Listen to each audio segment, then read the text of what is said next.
Hello, my name is Marcus. I'm the compiler of a therapy quotes collection entitled Psychoanalytic Self-Awareness Quotes.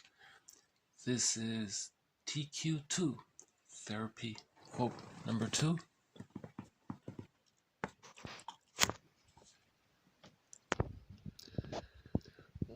When an individual shifts his center of gravity to his idealized self, he not only exalts himself, but also is bound to look at his actual self, all that he is at a given time, body, mind, healthy and neurotic, from a wrong perspective. The glorified self becomes not only a phantom to be pursued, it also becomes a measuring rod by which to measure his entire being. This actual being is such an embarrassing sight when viewed from the perspective of perfection that he cannot but disfavour it. Horney. This quote serves as a kind of extension of the first quote, TQ1. TQ1 was about the gap between the real self and the false self. In this quote, the false self is referred to as the idealized self and the glorified self. And she calls it a phantom because it's an image and you're chasing it. And what's interesting is when we're chasing anything, there's dopamine involved. Dopamine feels exciting because you're pursuing something, and when you get it, you get that reward, whatever it is. Then you get serotonin. So dopamine for the chase, and then serotonin from the catch. And so this image is there, and it's compelling because of this, because of the dopamine and serotonin involved. But also she says that this idealized image, she emphasizes that from that perspective, we're more inclined to disfavor our real self, our inner child. And there's the awareness that that we have these two parts, the real self and the false self. And with that awareness of the two, it leads to self-empathy. How did this happen? Why is my real self buried? Why are my feelings so deep inside? What happened? And it leads to that inquiry, and therefore it leads to grief work. Some therapists say that all therapy is really just grief work, and that all of the problems that people have is lack of grieving. It's an oversimplification, but there seems to be a lot of truth in that. Some people call it the working through process, which occupies the main part of the therapy process to grieve all those losses, to grieve the loss of our feeling self. Remember, we are what we feel. The quote is, we are what we feel.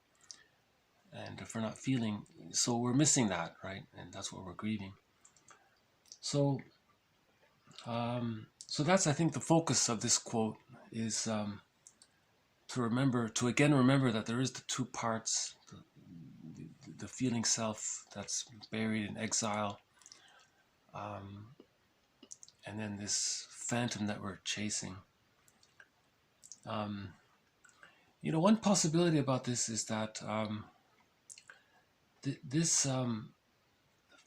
phantom is about status, like we mentioned before in the first quote, and status gives you that serotonin.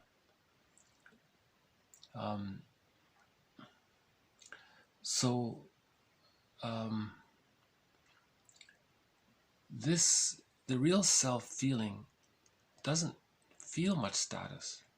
It's been devalued and belittled. So again, the focus is on, the mindfulness. If I feel this, like the poem says, how do you treat an honored guest in your home? You treat him really well. Well, just the same with a person. A person would treat his feelings like an honored guest, and the body, and you and your body are the home for your feelings. So you would treat your feeling as an honored guest.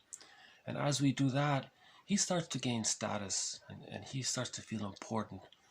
And then the serotonin can come from there, from the real self feeling important and self-loved and so on. And then this false image can dissipate. So that's one part of one perspective about that. One metaphor was, imagine a mother holding, imagine a loving mother lovingly holding her baby. So again, a person would hold their inner feelings in a similar manner to feel accepted and valued.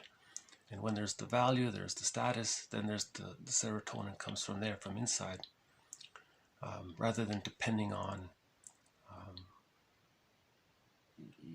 depending on the image and forcing the image on others to trick the brain to get that serotonin.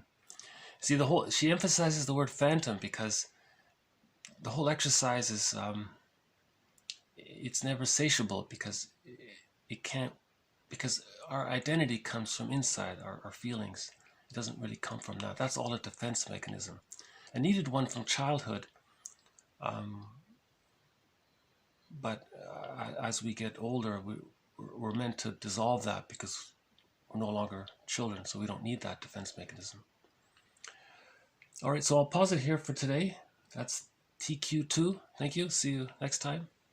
Oh, by the way, I forgot to mention in the first video, at the bottom of the description, there is a link to a GoFundMe page. I would love to have any kind of support of it that's out there. One donation a day would be a big help. Thank you. Okay, bye for now. See you next time. Okay.